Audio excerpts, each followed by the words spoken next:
Hello chers élèves, nous commençons un nouveau chapitre sur les aires et on parlera en particulier des aires du parallélogramme. On a vu ensemble ce qu'était un parallélogramme dans l'année et puis aussi comment calculer l'aire d'un triangle, quel qu'il soit. Alors pour savoir comment calculer l'aire d'un parallélogramme, il faut d'abord savoir ce que c'est que la hauteur du parallélogramme. Alors je vous donne la définition ici. Dans un parallélogramme ABCD, la hauteur relative au côté AD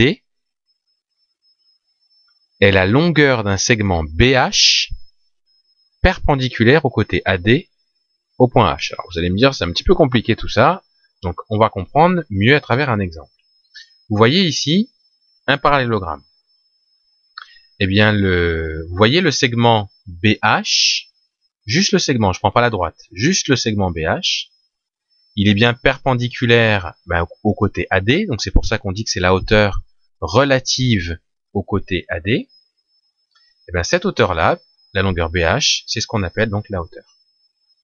Alors évidemment, on pourrait aussi avoir fait une droite qui irait comme ça, jusqu'à BC. Donc on aurait dit que c'est de la hauteur relative au côté BC.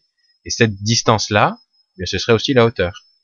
On aurait pu aussi prendre une droite qui irait jusqu'à DC comme ça perpendiculairement. Il faut toujours que ce soit perpendiculaire.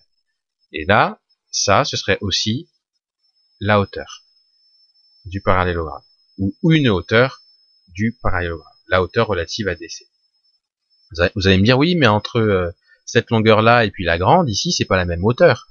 Alors, vous avez raison, c'est pas tout à fait la même hauteur. Mais vous allez voir que pour calculer les aires, eh bien, il n'y aura pas de problème, ce sera la même chose, ce sera le même principe. Alors, comment faire pour calculer l'aire d'un parallélogramme? Eh bien, on utilise la formule que vous voyez ici. On multiplie la longueur d'un côté par la hauteur relative à ce côté.